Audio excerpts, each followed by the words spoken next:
How do you know the Republican Party is falling apart? Listen to Meghan McCain, Senator McCain's daughter.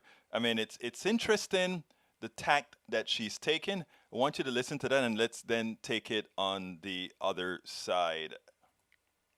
Our system didn't work and we were cheated and everybody else is too stupid to recognize it. I mean, when you look at this, do you see yourself finding a place to be in this party, or do you feel like it might be time really to find a different party? I'll die fighting for it. I mean, I'm a lifelong conservative, unlike a lot of these heretics. I mean, I was born into this, raised into it. It's my whole entire life and in all ways. And I truly, at the bottom of my soul, I think, as all of you know, I believe in the principles I was raised on. And I think the points that Sonny and Sarah are making about the QAnon radicals is more than valid.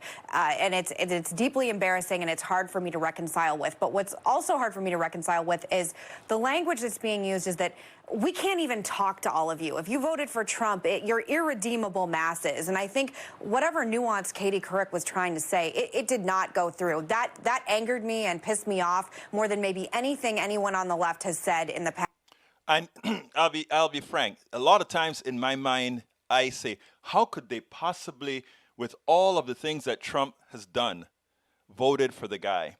But I think Meghan is right there. We have to be careful how we go ahead and say, well, if that person voted for Trump, it's all over. There's 74 million people that voted for Trump, many of them who didn't like Trump. And I did a few interviews with people who explained why some of these people just throw progressives to the curb. And I'm going to tell you something. We have to, in as much as progressives are correct, we have to examine some of the issues within the space and what gets done under the tenets of the progressive side of the equation. Because what's happening, it has little to do with the progressive side of the equation and has more to do with the establishment side of the equation. Let me let her continue here. Past few years that because the implication is all people who are Trump supporters or who are conservatives are automatically brought into the Marjorie Taylor Greenes or the guy with the horns on the floor of the Congress. The Matt Gaetz, Liz Cheney infighting is just really emblematic of where the. But I want to correct something that she says there. She talks about they're putting all of them together. The reason why they have lent themselves to be put with those people is that they never went against these people at the appropriate time. Let's use as an example Mitch McConnell. Mitch McConnell knew that Vice President Biden was president-elect immediately after the election. And he allowed this false thing about this election steal or steal of the election or whatever they call it to get legs. If he had come out immediately and said, no, this election is over, Donald Trump would not have had the impetus to go out there and build this network of insurrection. He would have been stopped because of what McConnell said. But McConnell played his wrong card. He thought somehow by holding on to the MAGA crowd, he was going to win Georgia. And that's proven to be another fallacy. The 81 million people that Donald Trump didn't expect to come out, it's the same amount, it's the same kind of people in Georgia they didn't expect to come out.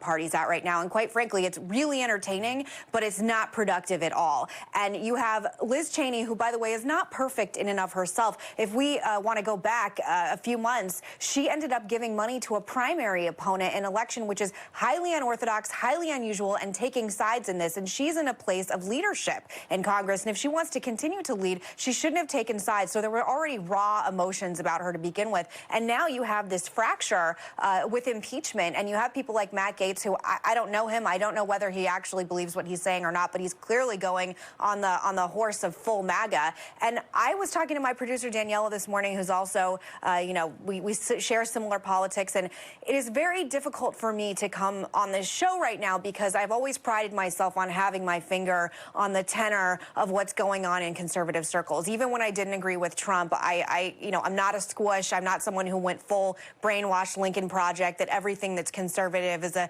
a bastion of evil and I must reject it and atone myself. I'm not that kind of Republican or conservative. But right now, I cannot defend this. I believe President Trump should be impeached. I believe we have to take a stand and have a fine line about what is acceptable for a president to do or not. He incited a riot. People got violent. People died. Full stop. And part of the problem is, you got a bunch of old people right now on Capitol Hill, people in their 70s and 80s who don't really care about the future of the Republican Party. And all of you saw Trump rallies in the same way that I did. It's filled with predominantly a lot of older white people. That's just the facts. Facts, super straight. And I think we have to start looking about what's going to happen going forward in the future, because as much as Trump expanded the coalition, he didn't do it enough to bring in full wins. We lost the Senate, we lost the Congress, we lost the presidency. And if people think that the MAGA train is the only train to go forward, I think they're ill-advised. I also think people who think that the whole coalition of Trump supporters are irredeemable and garbage and have no place in the party, I think they're wrong as well. And I hope for healing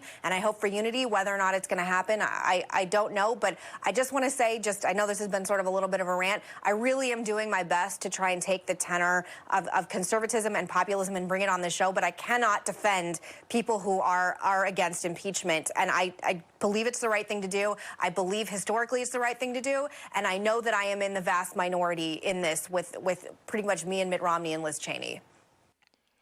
That is sad. She's making a whole lot of sense. It seems like the party is in trouble.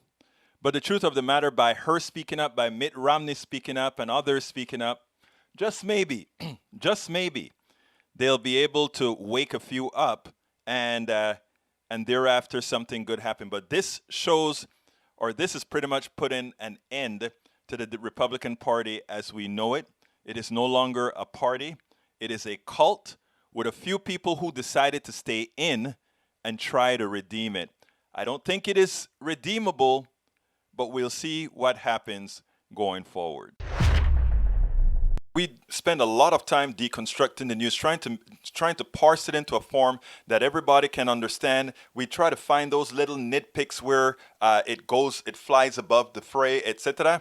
If you really like these videos that we do, I want to ask a big favor. Please go ahead. Number one, subscribe to our channel. And number two, please join if you can. Thank you so kindly for watching. Keep watching. Please remember to share. We must populate the entire internet with our progressive message, a message that we know is what most Americans say that they want. So help us, please join.